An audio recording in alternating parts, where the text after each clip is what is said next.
여러분, 왜 사랑과 증오가 공존할까요?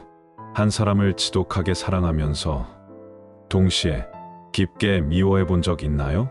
그 사람이 웃으면 함께 웃고 싶다가도 말 한마디에 속이 뒤집힐 정도로 분노를 느끼기도 합니다. 사랑하는데 왜 이토록 미워질까요? 오늘은 이 모순적인 감정, 사랑과 증오가 공존하는 이유에 대해 천천히 탐색해 보려 합니다.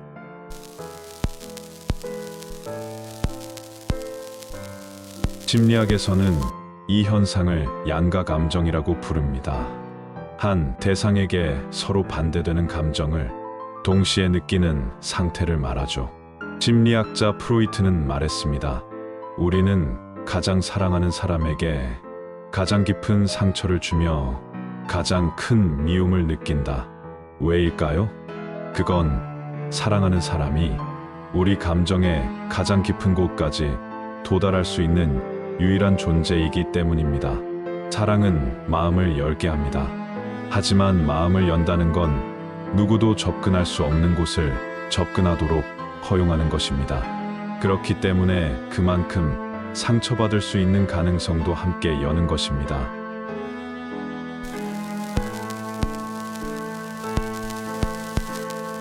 사랑하는 사람은 우리 안에 오래된 기억, 특히 어린 시절의 애착 경험을 자극합니다. 예를 들어 어릴 적 방치되었던 사람이 연인에게 무관심을 느낄 때 강한 분노를 느끼는 건 사실 과거의 상처가 되살아난 결과입니다. 애착이론의 창시자 존 바울베는 말합니다. 우리는 과거의 사랑을 재현하기 위해 현재의 사랑을 반복한다. 이런 반복은 무의식적으로 일어나며 그 과정에서 사랑이라는 이름의 관계가 증오라는 이름의 방어 기제를 불러오기도 합니다. 닮은 상처가 서로를 울릴 때 우리는 종종 자신과 비슷한 상처를 가진 사람에게 끌립니다. 눈빛, 말투, 반응, 그 모든 게 나와 비슷한 진동수로 울릴 때 서로를 향해 감정적 공명이 시작됩니다. 그 공명은 때론 깊은 이해와 연결감을 주지만 동시에 상처가 상처를 자극하는 위험한 울림이 되기도 합니다. 나와 닮았기에, 나의 상처를 알고 있기에 나를 이해할 것이라는 기대감 역시 거대하기 때문입니다.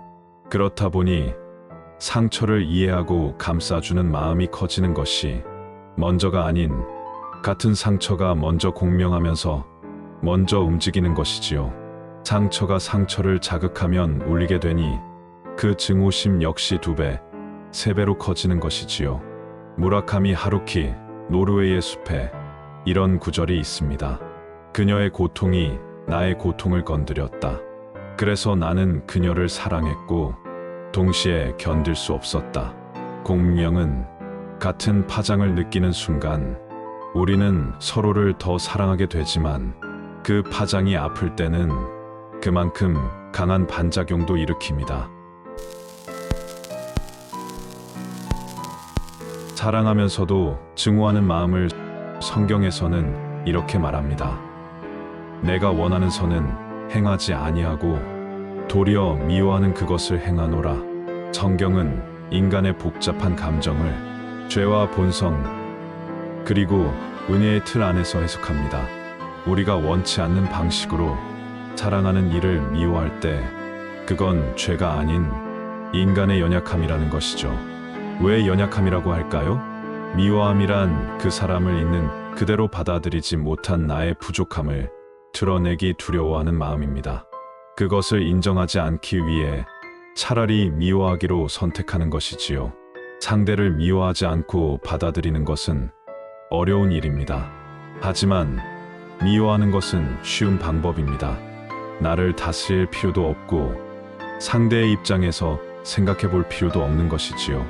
그래서 차라리 미워해버리면 너무 간단하고 쉬워지는 것이지요. 그렇게 우리 연인들은 사랑하면서도 증오하는 것을 선택하는 것이지요. 결국 연약한 마음이 증오심으로 나타나는 것이랍니다. 사랑은 집착을 낳고 집착은 고통을 낳는다. 고통에서 벗어나려면 놓아야 한다. 불경에서는 사랑에 집착이 섞일 때 그 감정은 고통으로 변한다고 말합니다. 그리고 그 고통은 미움으로 변하죠. 그렇기에 사랑은 함께하려는 마음이면서도 놓아줄 수 있는 용기가 동반되어야 합니다. 여기서 놓아주는 마음이란 그 사람을 멀리하는 놓아줌이 아니라 결국 내가 잡고 있던 그 사람에 대한 집착을 놓는 것입니다. 그것은 내가 잡고 있는 집착이지 그 사람과는 관계없는 것입니다. 나에게서 발생한 것이지요. 그 사람은 당신이 집착하든 집착하지 않든 그대로 그 사람입니다. 그 사로잡힌 마음을 놓아준다면 비로소 고통 없이 증오하지 않는 진짜 사랑을 하게 됩니다. 문학은 사랑과 증오의 공존을 가장 섬세하게 표현하는 언어입니다. 셰익스피어 로미오와 줄리엣의 한 구절입니다. 내가 가장 사랑하는 이가 나를 가장 아프게 한다. 김영하, 오직 두 사람의 구절입니다. 그 사람을 사랑했기에 그 사람의 모든 것이 나를 찌를 수 있었다. 이 문장들은 사랑이라는 감정이 얼마나 무방비한 상태인지를 보여줍니다. 그리고 그 무방비함이 곧 증오로 연결될 수 있는 감정의 역설을 말해주죠. 철학자 니체는 말했습니다. 사랑은 이해할 수 없는 모순의 합이다. 니체는 사랑이란 논리나 도덕으로 해석할 수 없는 인간 본성의 깊은 모순이라고 말합니다. 한편 철학자이자 소설가인 사르트르는 사랑을 이렇게 말합니다. 타인을 사랑하는 것은 그를 통해 내 존재를 확신받고자 합니다. 사르트르의 말처럼 사랑에는 언제나 인정받고 싶은 욕망이 숨어 있습니다.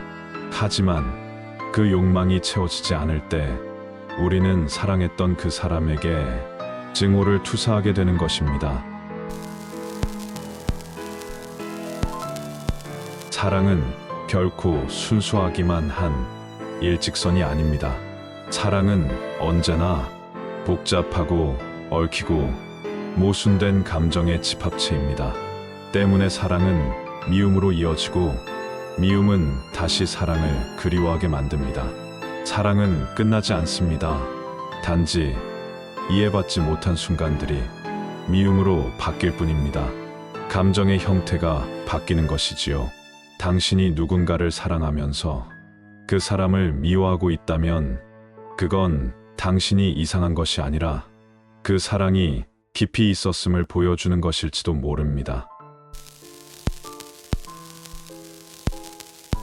사랑과 증오는 결국 같은 뿌리에서 자라난 다른 가지일 뿐입니다. 사랑은 다가가려는 감정이고 증오는 상처받지 않으려는 감정입니다. 내가 당신을 사랑했다는 건 당신이 내 마음 깊이 들어왔다는 뜻이고 내가 당신을 미워했다는 건 당신이 내 마음 어딘가를 아프게 했다는 뜻입니다. 우리는 그렇게 한 사람을 사랑하고 동시에 미워하며 조금씩 더 사랑하는 법을 배워갑니다. 이 영상이 당신의 마음 한 구석을 비춰주었다면 당신만의 사랑과 미움이 공존했던 이야기를 댓글로 나눠주세요. 우리 모두는 그 감정을 이해받고 싶어하는 같은 존재니까요.